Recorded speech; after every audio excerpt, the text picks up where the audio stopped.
Hello friends, welcome to the success Kendra. Friends, आज इस video में हम लोग बीपीएससी एलडीसी का जो एग्ज़ाम 21 अगस्त 2005 को लिया गया था फ्रेंड्स, उसमें जो प्रश्न पूछे गए थे उनको हम कवर करेंगे। तो चलिए फ्रेंड्स, बिना देरी किए हुए आज का सेशन स्टार्ट करते हैं। फ्रेंड्स, प्लीज़ वीडियो को लाइक और शेयर जरूर कर दीजिएगा। पहला प्रश्न देखिए कि संयुक्त राष्ट्र संघ का मुख्यालय कहाँ पर स्थित है। देखिए फ्रेंड्स, अगर आपको आंसर पता है तो आप आंसर कमेंट बॉक्स में भी दे करके बता सकते हैं। तो देखिए, संयुक्त राष्ट्र संघ के बारे में जान लीजिए। इसकी स्थापना 24 अक्टूबर 1945 को हुई थी। इसका हेडक्वार्टर जो है ये यूएसए के न्यूयॉर्क में है। Option number B right answer हो जाएगा। संयुक्त राष्ट्र संघ के टोटल कितने अंग हैं? तो टोटल 6 अंग हैं। ध्यान रखेंगे ये कौन कौन से हैं। तो महासभा, सुरक्षा परिषद, आर्थिक एवं सामाजिक परिषद, प्रन्यास परिषद, अंतर्राष्ट्रीय न्यायालय और सचिवालय है। अगला क्वेश्चन देखिएगा। नेक्स्ट क्वेश्चन है कि दूध की शुद्धता की जांच किस यंत्र से की जाती है। तो यह यंत्र है lactometer. Option number C right answer इसका हो जाएगा। उसके बाद देखिए, करंट से संबंधित क्वेश्चन पूछ लिया गया है उस समय का कि जो फिल्म लगान था इसके गीतकार कौन थे। तो ये थे जावेद अख्तर जी। ऑप्शन नंबर सी हो जाएगा इसका सही आंसर। उसके बाद देखिए, प्रश्न पूछा गया कि छत्तीसगढ़ राज्य की स्थापना किस वर्ष हुई थी। तो छत्तीसगढ़ राज्य की स्थापना जो है ये कब हुई थी? तो 2000 में हुई थी, सन 2000 में। ठीक है। वहीं अगर आपसे पूछा जाए कि झारखंड, तो झारखंड इसका भी गठन 2000 में किया गया था, 15 नवंबर सन 2000 को। तो ध्यान रखेंगे। चलिए, उसके बाद देखिएगा कि कंप्यूटर में सामान्य रूप से प्रयोग की जाने वाली फ्लॉपी की माप क्या है। इसका जो माप होता है वो क्या है। देखिए फ्रेंड्स, बिहार की किसी भी एग्जाम की अगर आप तैयारी करते हैं तो निश्चित रूप से सक्सेस केंद्रा को सब्सक्राइब करना है आपको, और बेल आइकन यानी कि जो घंटी का निशान है उसको जरूर दबा लीजिएगा। यहाँ पर किसी भी एग्जाम की, बिहार की जो एग्जाम है उसकी कंप्लीट तैयारी कराई जाती है। देखिए फ्रेंड्स, तो राइट आंसर इसका क्या हो जाएगा। देखिए, एक फ्लॉपी डिस्क जो है, अगर हम मुख्यतः इसकी बात करें तो इसका जो 3 आकार होता है ये होता है 8 इंच, 5.25 इंच और 3.5 इंच। ठीक है। तो राइट आंसर इस हिसाब से अगर देखा जाए तो इसका हो जाएगा इसका ऑप्शन नंबर ए। क्लियर। चलिए आगे बढ़ते हैं। नेक्स्ट क्वेश्चन है कि संयुक्त राष्ट्र संघ में सुरक्षा परिषद यानी कि जो सिक्योरिटी काउंसिल है इसमें अस्थायी सदस्यों की संख्या कितनी है। तो अस्थायी सदस्यों की संख्या जो है ये 5 है। ये 5 देश कौन कौन से हैं? तो नाम याद रखेंगे। अमेरिका है, रसिया है, चाइना है, फ्रांस है और ब्रिटेन है। टोटल 15 सदस्य होते हैं।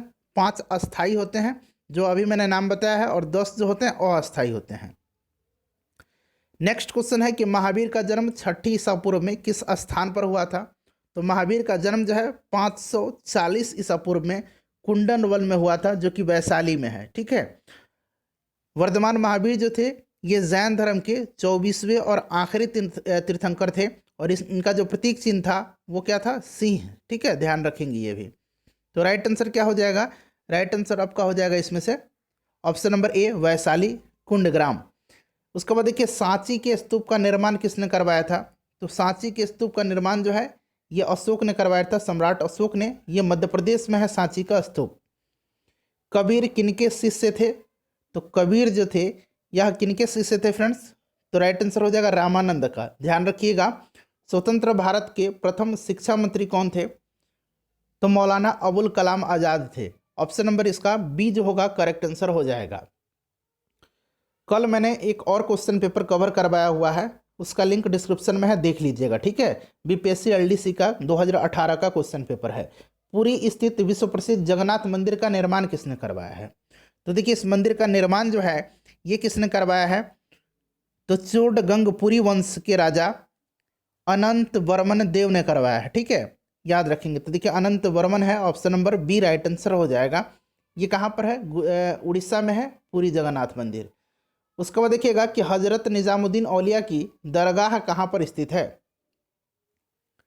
तो इनका दरगाह दिल्ली में है। उसके बाद देखिए, 2 स्थानों के देशांतर यानी कि लॉन्गिट्यूड में 1 डिग्री का अंतर होने पर उनके समय में मिनट में यहाँ पूछा गया कि कितना अंतर होगा। तो देखिए, ये जो अंतर होता है वो मिनट में 4 मिनट का होता है। ऑप्शन नंबर बी हो जाएगा राइट आंसर। उसके बाद यहाँ पर देखिएगा कि भारतीय मानक समय तथा ग्रीनविच माध्य समय में कितना अंतर होता है घंटे में। तो आपको पता है 5.5 घंटे का होता है। ऑप्शन नंबर बी हो जाएगा इसका करेक्ट आंसर। चलिए आगे बढ़ते हैं। नेक्स्ट क्वेश्चन देखिएगा कि भारत का लगभग पूरा क्षेत्र किस गोलार्ध, किस हेमीस्फीयर में स्थित है। तो यह किसमें है? उत्तरी एवं पूर्वी गोलार्ध में है। इंपॉर्टेंट क्वेश्चन है फ्रेंड्स, इसको जरूर आप ध्यान रखेंगे। उसके बाद देखिए न्यूट्रॉन की खोज किसने किया था?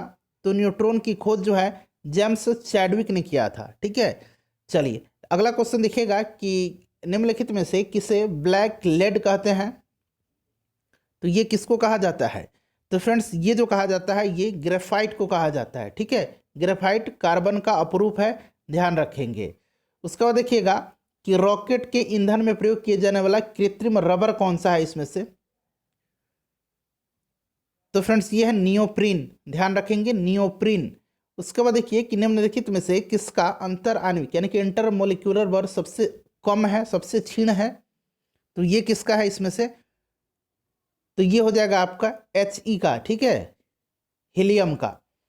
उसके बाद नेक्स्ट क्वेश्चन देखिएगा कि लोहे की परत पर किस धातु से गैल्वेनीकरण होता है, यानी कि जो गैल्वेनाइजेशन होता है तो उस पर किस धातु की परत चढ़ाई जाती है? तो जिंक की। अब देखिए ये मैथ का क्वेश्चन है, कह रहा है कि A अनुपात B जो है इतना दिया गया है, B अनुपात C दिया गया है, और अब बोल रहा है कि A B और C का अनुपात निकालना है। ठीक है, अब देखिए यहाँ पर मैं सॉल्व करके आपको बता देता हूँ। देखिए A अनुपात B कितना दिया गया है? 2:3। B अनुपात C कितना दिया गया है? तो 5:7। अब क्या करना है इसमें? देखिए B जो है ना, B यहाँ भी है, B यहाँ, B को समान कर दीजिए, बराबर कर दीजिए। तो यहाँ क्या करेंगे, यहाँ 5 है, यहाँ 3 है, तो इसको क्या कीजिए आप 5 से मल्टीप्लाई कर दीजिए और इसमें 3 से मल्टीप्लाई कर दीजिए। ठीक है फ्रेंड्स, इसमें अब देखिए कितना हो जाएगा, ए अनुपात बी कितना हो जाएगा? तो 5 दूना 10 और 5 तिहाई 15 हो जाएगा। फिर अब बी अनुपात सी कितना हो जाएगा? 5 तिहाई 15 और 7 तिरिक 21। अब देखिए बी बराबर हो गया 15 15, तो कितना हो गया? 10 15 और 21। ए बी सी का अनुपात, ए 10 हो गया, बी 15 हो गया और सी 21 हो गया। तो देखिए यहाँ पर ऑप्शन नंबर बी में दिया गया है। तो फ्रेंड्स इसी प्रकार से मैथ का क्वेश्चन आप लोग सॉल्व कर लेंगे। जो इजी क्वेश्चन है मैं आपको सॉल्व करके नहीं बताऊंगा। ठीक है, इसको आप लोग सॉल्व कर सकते हैं, आसान क्वेश्चन है। उसके बाद देख लीजिए, कह रहा है कि 2100 रुपये का 10% वार्षिक ब्याज की दर से 3.5 वर्ष का मिश्रधन कितना होगा? तो ये आप निकाल सकते हैं ना। सबसे पहले आपको क्या करना है, ब्याज निकाल लीजिए। कितना है?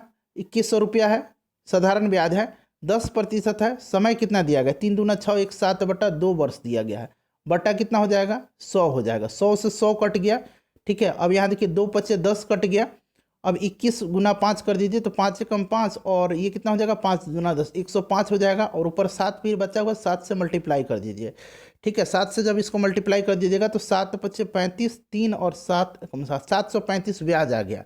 तो टोटल कितना देना होगा? 2100 प्लस 735 जोड़ दीजिएगा, राइट आंसर 2835 आ जाएगा। तो इस प्रकार से आप लोग खुद सॉल्व कीजिएगा। ठीक है, किसी धन का या फिर किस धन का चक्रवृद्धि ब्याज 2 वर्ष में 5% की दर से 164 रुपया हो जाएगा? तो ये क्या है आपको CI कंपाउंड इंटरेस्ट क्या होता है? तो फ्रेंड्स ये होता है आपका P इंटू 1 + R/100 के पावर n हो जाएगा और -1 हो जाएगा, यही होता है ना। अब देखिए यहाँ पर CI ऑलरेडी गिवन है आपका 164 रुपया, यहाँ आप 164 पुट कर दीजिए। ठीक है, उसके बाद देखिए P इधर आ जाएगा नीचे, इधर मल्टीप्लाई में है तो इधर नीचे आ जाएगा डिवाइड में। अब इधर कितना बच गया? एक रेट दिया गया है कितना? 5% बटा 100, टाइम कितना है? 2 वर्ष का, ऊपर 2 हो गया, -1। इस इक्वेशन को सॉल्व कर लीजिएगा, आपका P निकल के आ जाएगा। P आपका 1600 रुपया आएगा। ठीक है, P कितना आएगा? 1600 रुपया आ जाएगा। तो राइट आंसर इसका ऑप्शन नंबर ए हो जाएगा। देखिए यहाँ स्पेस कम है और सॉल्व भी करने में समय ज़्यादा लगेगा। मैं तरीका बता देता हूँ आपको, तो गुना भाग जोड़ घटाव करने तो आता ही होगा, कर लीजिएगा। यदि किसी धन का 2 वर्ष का 5% वार्षिक ब्याज की दर से चक्रवृद्धि ब्याज और साधारण ब्याज का अंतर 50 रुपया है। अब देखिए 2 वर्ष वाला फार्मूला तो आपको पता है, D = क्या होता है? P into R/100। अब 2 वर्ष के लिए स्क्वायर होता है। आपको निकालना क्या है? P निकालना है। ठीक है, तो आप पहले P को कितना हो जाएगा? P = कितना हो जाएगा? D हो जाएगा, और इधर मल्टीप्लाई में है तो इधर जाके ये डिवाइड में हो जाता है, तो ऊपर 100 चला जाएगा, नीचे R चला जाएगा, इसका स्क्वायर हो जाएगा। सबको पुट कर दीजिए, निकाल दीजिए। डिफरेंस दिया गया है 50, उसके बाद 100 हो जाएगा, R 5% दिया गया है, निकाल लीजिएगा, 20,000 के आसपास आ जाएगा। हाँ, 20,000 रुपया दिया गया ऑप्शन में। चलिए, उसके बाद कह रहा है कि इसमें से आपको HCF निकालना है। तो HCF आपको निकालने आता है, इसको हम कैसे लिख सकते हैं? अब देखिए यहाँ पर आप कैसे लिख सकते हैं? N को लिख सकते हैं ऐसे, 2 का स्क्वायर, फिर ये 2 का पावर 5 हो जाएगा। उसके बाद आप यहाँ पर इसको इस तरह से भी लिख सकते हैं, 3 का पावर कितना हो जाएगा? 7 हो जाएगा, और एक 3 का पावर 1 हो जाएगा, जोड़ दीजिएगा तो 8 हो जाएगा ना, और इस 7 का पावर 12। अब इसमें से देखिए क्या कॉमन है, 2 के पावर 5, यहाँ 2 के पावर 5 और 3 के पावर 7, यहाँ से 3 के पावर 7, 2 के पावर 5 और 3 के पावर 7 हो गया ना। तो यही ऑप्शन नंबर ए हो जाएगा। उसके बाद इस क्वेश्चन का सॉल्व कीजिएगा आप लोग, आसान क्वेश्चन है। अब इसमें क्या मैं बताऊँ आपको, राइट आंसर 111.1% हो जाएगा। ठीक उसी प्रकार से देख लीजिएगा कि कह रहे कि एक संख्या, मान लीजिए संख्या कितना एक्स है, एक्स का 19.6%, ठीक है, बराबर कितना दिया गया, बटा में 100% करते हैं, बराबर कितना दिया गया 0.637, ये संख्या आ गया। ठीक है, अब यहाँ से आप x निकाल लीजिए और कह रहे कि उस संख्या के, यानी कि अब x का 180%, यानी कि जो अब x का वैल्यू आएगा उसका आप 180% निकाल लीजिएगा, राइट आंसर 5.85 आ जाएगा। नेक्स्ट क्वेश्चन देख लीजिएगा, कह रहा है कि एक विद्यार्थी किसी परीक्षा में पास होने के लिए 36% उसको अंक चाहिए, ठीक है, और उसे 130 अंक मिल रहे हैं और वह 14 अंकों से फेल हो जाता है। तो देखिए x का 36%, ठीक है फ्रेंड्स, क्लियर है। और कह रहा है कि उसे 130 अंक मिले हैं, ये पास होने के लिए है, और उसको 130 अंक मिले हैं, यानी कि वो फेल हो गया है कितने अंकों से, 14 अंकों से, यानी कि अगर 14 अंक और मिल जाता तो ये पास हो जाता है। ये पास का जो क्राइटेरिया है x का 36%, ये कितना होना चाहिए था, इसमें जोड़ दीजिएगा तो यही तो पास का क्राइटेरिया है। अब यहाँ से x निकाल लीजिएगा, x 400 रुपये निकल के आ जाएगा, सॉरी 400 नंबर आ जाएगा परीक्षा में, ऑप्शन नंबर सी हो जाएगा राइट आंसर। उसके बाद देख लीजिए इसका करेक्ट आंसर मैं बता देता हूँ आपको, इसका जो करेक्ट आंसर हो जाएगा वो 643 हो जाएगा, 643 हो जाएगा, ये सब आप निकाल लेंगे, ठीक है।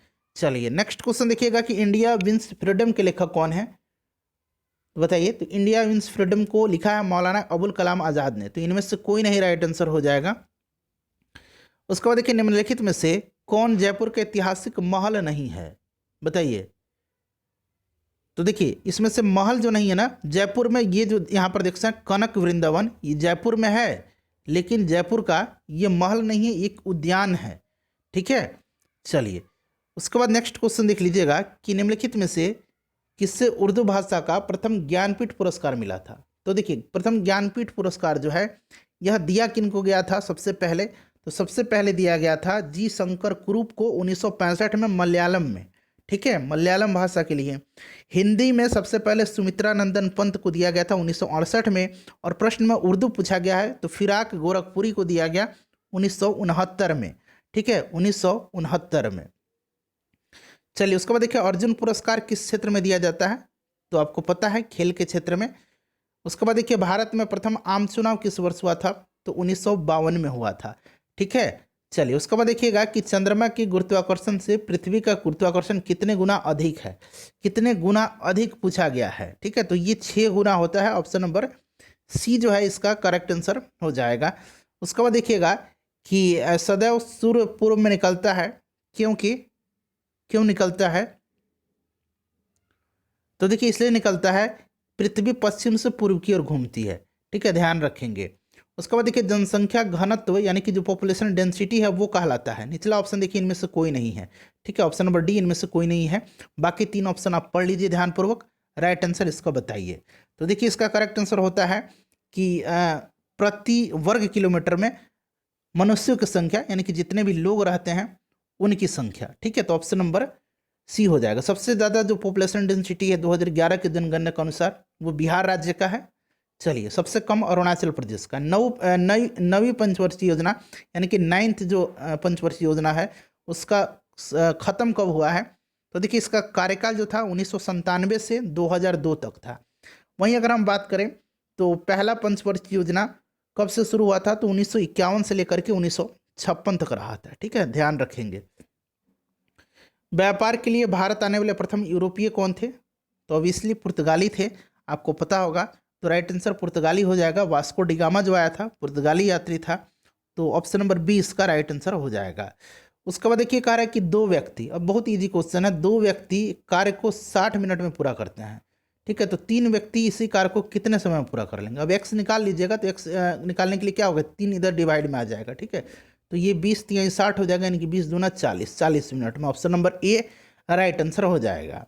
उसी प्रकार से देखिए कह रहा है कि 3 आदमी या 5 औरत एक कार्य को 48 दिनों में पूरा करते हैं। 6 आदमी और 5 औरत इसी कार्य को कितने दिनों में करेंगे? 3 आदमी या 5 औरत, यानी कि 3 आदमी बराबर 5 औरत है। अब यहाँ 6 आदमी बराबर कितना हो जाएगा? 6 आदमी बराबर 10 औरत हो जाएगा। तो 10 औरत हो जाएगा 6 आदमी बराबर, और 5 औरत और उसमें है, टोटल कितना औरत हो गया? 15 औरत। अब यहाँ प्रश्न में देखिए 5 औरत कितने दिन में पूरा करता है? 5 औरत 48 दिन में पूरा करता है। तो 15 औरत कितने दिन में पूरा कर लेगा? तो अब मैंने बताया था ना, ये 15 इधर आ जाएगा, तो 5 से 3 15, और ये 3 से काट दीजिए, 3 एकम 3 और 3 छक्का 18, यानी कि 16 दिन में। है ना आसान question? Option number D right answer इसका हो जाएगा। ठीक है, चलिए अगला क्वेश्चन देखिएगा। कह रहा है कि 3 सेंटीमीटर त्रिज्या वाले एक गोले से 1 सेंटीमीटर त्रिज्या वाले कितनी गोलियां बनाई जा सकती हैं? तो कितना होता है? 4/3 पाई आर क्यू। आर कितना दिया गया है? 3 का क्यूब दिया गया है। फिर कह रहा है कि गोलियां बनाई सकते, सेम चीज बात कही गई है, गोली छोटा हो जाएगा, गोला बड़ा हो जाएगा। ठीक है, तो 4/3 पाई आर क्यू, आर इसका कितना? 1 सेंटीमीटर है। क्लियर? तो 1 का क्यूब। अब यहाँ से 4/3 cancel, pi cancel, pi cancel. अब 3 3 9 3 का कितना हो जाएगा? 27 हो जाएगा। नीचे 1 का क्यूब करेंगे, 1 ही आएगा।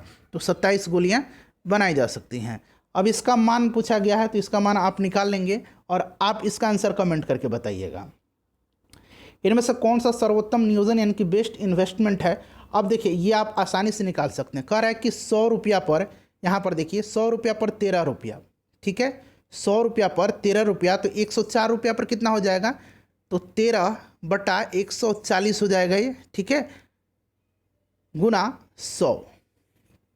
अब इसको आप निकालिए, सबको एक एक करके निकालिए, और सबसे ज़्यादा जिसमें आएगा ना वही सबसे बेस्ट इन्वेस्टमेंट है। तो सबसे ज़्यादा ऑप्शन नंबर डी में आएगा। फिर उसी तरह से इसको भी निकालिएगा। कैसे? इसको किस प्रकार से निकालेंगे? तो इसको निकालेंगे आप इसी प्रकार से, 140 रुपया पर आप निकालेंगे। ठीक है, चलिए नेक्स्ट क्वेश्चन देख लीजिएगा। अगला क्वेश्चन है कि सिक्के बनाने में किस धातु का उपयोग होता है? तो सिक्के बनाने में जो है किस धातु का इस्तेमाल किया जाता है? तो इसमें जो है कॉपर का इस्तेमाल किया जाता है।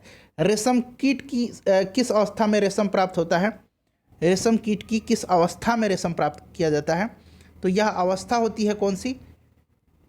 केटरपिलर। ठीक है, ऑप्शन नंबर डी हो जाएगा इसका सही आंसर।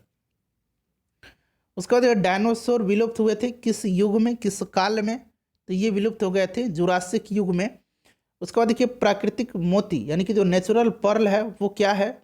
तो नेचुरल पर्ल जो है वह एक मोलस्क है। ऑप्शन नंबर ए हो जाएगा राइट आंसर इसका। ठीक है, चलिए आगे बढ़ते हैं कि स्तनियों में स्टार्च का पाचन कहाँ से प्रारंभ होता है? तो स्टार्च का जो पाचन है यह मुख से ही स्टार्ट हो जाता है, हमारे मुख से ही स्टार्ट होता है। ठीक है, उसके बाद देखिए कह रहा है कि आसान क्वेश्चन है, एक वस्तु अपने क्रय मूल्य के 5% लाभ पर इतना रुपया में बेची जाती है। लाभ प्रतिशत क्या होता है यदि इसे इतना में बेचा जाता है? तो सबसे पहले तो आप यहाँ से इसका क्या निकाल लीजिए? क्रय मूल्य निकाल लीजिए। निकाल सकते हैं आप क्रय मूल्य इसका आसानी से। इसका आप क्रय मूल्य निकालेंगे सबसे पहले। तो क्रय मूल्य बराबर क्या हो जाएगा? यहाँ पर देखिए विक्रय मूल्य कितना है? 12,600। उसके बाद आपका हो जाएगा गुना 100, और लाभ पर बेचा गया तो 100 + 5 यानी कि 105 हो जाएगा। इसको सॉल्व कर लीजिए। आप क्या निकालेंगे? क्रय मूल्य निकालेंगे। ठीक है, अब जब क्रय मूल्य निकालेंगे तो क्रय मूल्य आपका निकल के आएगा 12,000 रुपया। कितना आएगा? 12,000 रुपया। अब यहाँ 13,200 में फिर से करें किसको बेचने पर, तो लाभ कितना का होगा? लाभ 1,200 रुपया का होगा ना? 1,200 रुपया का लाभ, 1,200 रुपया का लाभ हुआ। क्रय मूल्य अभी मैंने बताया था कि 12,000 निकाला है हमने, बटा 100 कर गुना 100 कर दीजिए। तो ये 2 0 से 2 0, 1 0 से 1 0, 12 दहिया 110, यानी कि 10% का लाभ हो गया। चलिए फ्रेंड्स, मैथ के क्वेश्चन में आंसर बता देता हूँ, वीडियो बहुत ही लंबी हो जाएगी। ठीक है, अब ये देखिए, ये आप आसानी से निकाल सकते हैं। राइट आंसर इसका कितना हो जाएगा? तो देखिए इसका जो करेक्ट आंसर हो जाएगा वो आपका ऑप्शन नंबर बी हो जाएगा। ठीक है, उसके बाद नेक्स्ट क्वेश्चन देख लीजिएगा 53 का जो राइट आंसर आ जाएगा निकल के, वो ऑप्शन नंबर ए आ जाएगा 20 रुपया। ठीक है, चलिए उसके बाद नेक्स्ट क्वेश्चन देख लीजिए। इसका जो करेक्ट आंसर हो जाएगा, बहुत ही है, ये प्रश्न इतना बड़ा है, बहुत आसान है। ए बी सी का औसत दिया गया है, फिर ए बी का दिया गया है, फिर बी सी का दिया गया और बी का आप पूछ रहा है, तो सबसे घटाते चलिए, तो लास्ट में आपको 31 किलोग्राम आंसर निकल के आ जाएगा इसका। उसके बाद देख लीजिए नेक्स्ट क्वेश्चन हमारा कह रहा है कि एक रेलगाड़ी जिसकी गति जो है 84 किलोमीटर प्रति घंटा है, विपरीत दिशा से 6 किलोमीटर प्रति घंटा की गति से चलते हुए एक व्यक्ति को 4 सेकंड में पार कर जाती है। तो रेलगाड़ी की लंबाई, तो सबसे पहले दोनों का जो सापेक्ष गति है वो आप जोड़ेंगे तो कितना हो जाएगा, 84 प्लस 6 90 किलोमीटर हो जाएगा ना, 90 किलोमीटर। सापेक्ष 84 विपरीत दिशा में आ रहा है, तो 84 और 6 90 किलोमीटर प्रति घंटा 4 सेकंड में कह रहा है कि ये पार हो जा रहा है। ठीक है, अब देखिए, अब इसको कैसे करेंगे, सॉरी ये किलोमीटर में है, किलोमीटर पर आवर में, तो अब आप इसको सबसे पहले मीटर पर सेकंड में बदल लीजिए, क्योंकि यहाँ देखिए सेकंड में दिया गया है। तो मीटर पर सेकंड में बदलने के लिए इसमें 5/18 से हम लोग डिवाइड कर देते हैं, तो 18 × 90 यानी कि ये हो जाएगा 5×5 यानी कि 25 मीटर पर सेकंड इसका स्पीड हो गया। ठीक है, 25 मीटर पर सेकंड। अब आप कैसे निकाल सकते हैं, और लंबाई बराबर क्या होता है, तो गति गुना समय होता है। गति हो गया, समय कितना है 4 सेकंड, तो आप यहाँ से 4 कर दिए यानी कि 100 मीटर होएगा, ऑप्शन नंबर सी। चलिए, प्रकाश का वेग किलोमीटर पर सेकंड में, तो ये कितना हो जाएगा, तो राइट आंसर 3 × 10⁵ किलोमीटर पर सेकंड हो जाएगा। ऑप्शन नंबर इसका ये जो होगा राइट आंसर हो जाएगा। ठीक है फ्रेंड्स, चलिए उसके बाद देखिए कह रहा है कि एक सरल लोलक का दोलन काल 3 सेकंड है यदि इसकी लंबाई 9 गुना कर दी जाएगी। ठीक है, तो देखिए टाइम पीरियड आपने पढ़ा होगा, कितना हो जाएगा, L1/L2 हो जाएगा ना। अब यहाँ पर देखिए ये रूट हटाएंगे तो इधर स्क्वायर आ जाएगा, ये रूट जब हट जाएगा तो इधर स्क्वायर आ जाएगा।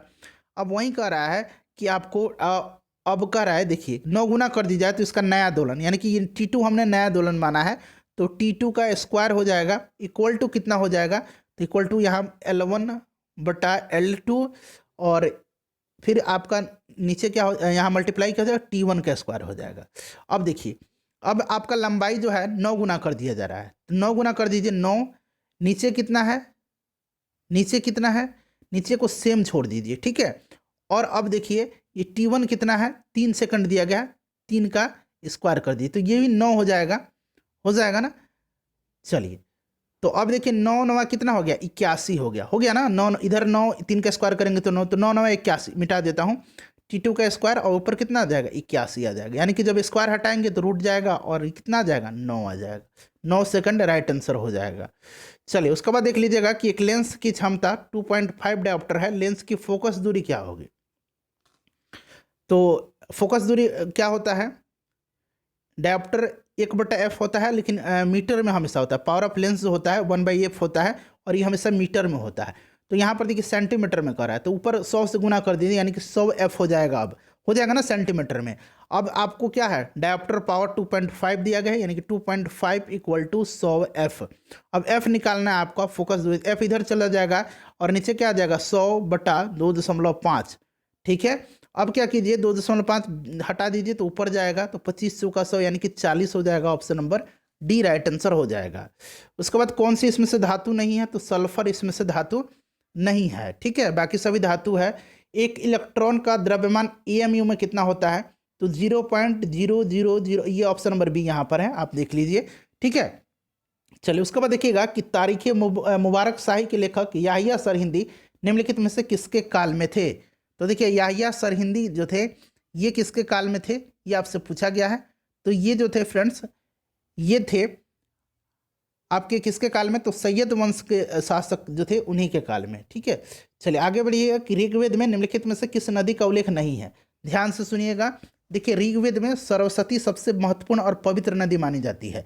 ऋग्वेद में गंगा का उल्लेख 1 बार किया गया है, यमुना का उल्लेख 3 बार किया गया है और सिंधु नदी का उल्लेख सर्वाधिक बार किया गया है। प्रश्न में पूछा गया कि किस नदी का उल्लेख नहीं है, तो इसमें से नहीं जो हो जाएगा वो आपका किसका हो जाएगा, बताइए। यमुना का उल्लेख है, मैंने बताया ना,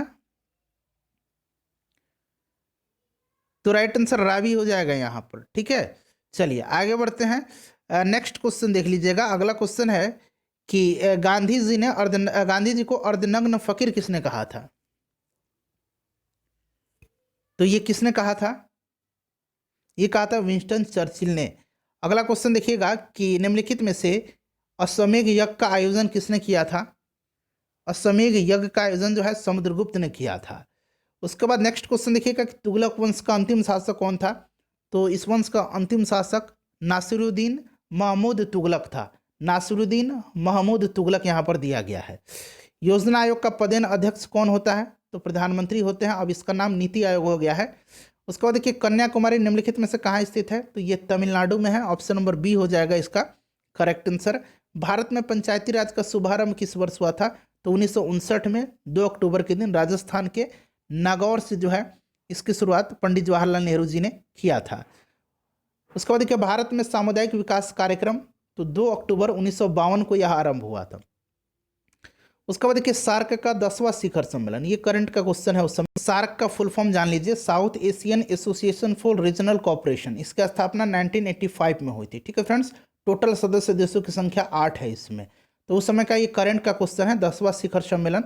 चलिए आगे बढ़ते हैं। केंद्रीय भवन अनुसंधान संस्थान कहाँ पर स्थित है, तो फ्रेंड्स यह स्थित है रुड़की में। ठीक है, रुड़की में है, ध्यान रखेंगे। विश्व का सबसे बड़ा महाद्वीप कौन सा है, तो सबसे बड़ा जो महाद्वीप है वो आपका एशिया हो जाएगा। उसके बाद देखिएगा कि पृथ्वी का भूमध्य रेखीय व्यास कितना है, तो राइट आंसर किलोमीटर में पूछा गया है, तो 12,756। कहीं कहीं 12,759 भी आपको मिलेगा। ठीक है, कहीं कहीं 12,700 आपको 42 भी लिखा मिलेगा, तो ध्यान रखेंगे 12,756 किलोमीटर है। उसके बाद देखिएगा कि डीसीएम ट्रॉफी जो है यह किस खेल से संबंधित है, तो देखिए डीसीएम ट्रॉफी जो है यह संबंधित है फुटबॉल से। ठीक है, चलिए अगला क्वेश्चन देखिएगा, संतोष ट्रॉफी भी फुटबॉल से है, पूछा जाता है। निम्नलिखित में से किस नगर में चार मीनार स्थित है, तो चार मीनार जो है यह हैदराबाद में है, तेलंगाना में। देखिए एक कार की गति यहाँ मीटर सेकंड में दिया गया, किलोमीटर में पूछा गया, तो देखिए 16 × 48 × 50/3 होता है। अब आपको क्या है, इसको बदलना है किसमें, किलोमीटर पर सेकंड में। तो किलोमीटर में बदलने के लिए 18/5 हो जाएगा। ठीक है, 5 दहिया 10 हो जाएगा, और ये 3 छक्के 18 हो जाएगा, यानी कि 60 किलोमीटर पर आवर हो जाएगा। Right answer option number D हो जाएगा। नेक्स्ट क्वेश्चन देख लीजिएगा। अब देखिए कह रहा है कि एक व्यक्ति नदी की धारा की दिशा में 1 किलोमीटर की दूरी 10 मिनट में पूरा करता है। ठीक है, तो U + V इक्वल टू कितना हो जाएगा, 1 किलोमीटर है बटा 10 मिनट है, यानी कि 6 किलोमीटर प्रति घंटा हो जाएगा जब इसको आप बदल देंगे घंटा में तो। ठीक है, उसी प्रकार से U - V आप कर लीजिएगा और इस तरह से निकाल लीजिएगा। मैं राइट आंसर बता देता हूँ, 2 किलोमीटर हो जाएगा इसका प्रति घंटा। ठीक है, चलिए उसके बाद देखिए कार्य कि एक वृत्त की त्रिज्या 100% बढ़ा दिया जाए तो क्षेत्रफल में कितने प्रतिशत की वृद्धि हो जाएगी, तो यह बना सकते हैं आसानी से। ठीक है, तो राइट आंसर इसका हो जाएगा आपका 300% की। तो उसके बाद उसी प्रकार से देख लीजिएगा 79 का जो करेक्ट आंसर हो जाएगा वो √π/1 हो जाएगा। उसके बाद देखिए क्वेश्चन नंबर 80 का जो करेक्ट आंसर हो जाएगा वो आपका हो जाएगा 3:2। एक अश्व शक्ति लगभग बराबर होता है, तो 746 वाट के, कितना, 746 वाट के बराबर होता है। उसके बाद देखिए इसमें से ऊर्जा के व्यापारिक मात्रा के रूप में प्रयोग करते हैं किसका, तो किलोवाट घंटा का। ऊर्जा का डायमेंशन पूछा गया है। ठीक है, बीमीय सूत्र, तो ये होता है आपका, इसमें से ऑप्शन नंबर सी हो जाएगा, करेक्ट दिया गया है। ठीक है, ध्यान रखेंगे। चलिए आगे बढ़ते हैं कि हाइड्रो इलेक्ट्रिक पावर हाउसों में किसे विद्युत ऊर्जा में परिवर्तित किया जाता है, तो इसमें विद्युत ऊर्जा में परिवर्तित किया जाता है जल की स्थितिज ऊर्जा को। ठीक है, स्थितिज ऊर्जा को विद्युत ऊर्जा में। उसके बाद देखिए कौन सर्वाधिक रेडियो एक्टिव है, रेडियो सक्रिय है इसमें से, तो सबसे ज़्यादा रेडियो एक्टिव जो है इसमें से वो आपका इसमें से रेडियम हो जाएगा। ठीक है, चलिए वो सभी रेडियो एक्टिव एलिमेंट हैं लेकिन सबसे ज़्यादा रेडियम हो जाएगा। किसने खोज किया कि मलेरिया रोग मच्छर द्वारा ट्रांसमिट होता है, संचारित होता है, तो ये खोज किया था रोनाल्ड रॉस ने। मलेरिया जो है परजीवी से होता है, मादा एनोफिलीज मच्छर के काटने से। आम का खाने योग्य भाग कौन सा है, तो ये आपका आम का जो खाने योग्य भाग होता है वो मध्यवित्तीय है, ऑप्शन नंबर बी हो जाएगा। नेक्स्ट क्वेश्चन देख लीजिएगा कि नागफनी के कांटे रूपांतरित हैं, तो ये रूपांतरित होते हैं पत्ते का। रेगिस्तान में वन रोपण में बाधा है, तो इसमें जो सबसे बड़ी बाधा है रेगिस्तान में वो है कम वर्षा। उसके बाद देखिए जल प्रदूषण का कारण क्या है, जल प्रदूषण का कारण क्या है, तो इसमें से सभी जो है जल प्रदूषण के कारण हैं। उसके बाद देखिएगा इन्फ्लेशन के समय यानी कि मुद्रास्फीति के समय कौन सा वर्ग लाभ में रहता है, तो मुद्रास्फीति के समय जो लाभ में रहता है वो रहता है इनमें से सभी। ठीक है, सभी वर्ग जो है इनमें से लाभ में रहता है। भारत में इस्पात का प्रथम कारखाना कहाँ स्थापित किया गया था, तो फ्रेंड्स ये कहाँ पर किया गया था, जमशेदपुर में, ध्यान रखेंगे। उसके बाद देखिएगा कि उत्पादन की दृष्टि से भारत का प्रमुख खाद्यान्न कौन सा है, तो यह है आपका चावल। ठीक है, जापान की मुद्रा कौन सी है, एन है। ठीक है, ध्यान रखेंगे। योजना आयोग कब गठित हुआ था, तो योजना आयोग का गठन 1950 में किया गया था। ऑप्शन नंबर बी हो जाएगा। डायनेमो का आविष्कार किसने किया था, तो ये किया था माइकल फैराडे ने। निम्नलिखित में से कौन सी नदी भूमध्य रेखा को यानी कि इक्वेटर को 2 बार काटती है, तो यह नदी कौन सी है फ्रेंड्स, तो देखिए यह नदी है कांगो नदी। इसको जायरे नदी भी कहा जाता है, ध्यान रखेंगे, अफ्रीका महादेश में है। और वहीं अगर हम बात करें तो मकर रेखा को 2 बार काटती है लिम्पोपो नदी। ठीक है, ये भी अफ्रीका में ही है, लिम्पोपो नदी। और भारत की जो माही नदी है वो कर्क रेखा को 2 बार काटती है, माही नदी। ठीक है, माही नदी, ध्यान रखेंगे। उसके बाद देखिए दादा साहब फाल्के पुरस्कार किस क्षेत्र में दिया जाता है, तो ये दिया जाता है सिनेमा के क्षेत्र में। उसके बाद देखिए भारत कोकिला के नाम से कौन प्रसिद्ध है, तो ये सरोजनी नायडू को कहा जाता है। आखिरी क्वेश्चन देखिएगा कि 2001 की जनगणना के अनुसार प्रश्न में संशोधन करके आप 2011 की जनगणना के अनुसार भारत में जो कुल आबादी है करोड़ में, वो आप कमेंट करके बताइएगा। ठीक है, वीडियो को शेयर कर दीजिएगा, लाइक कर दीजिएगा।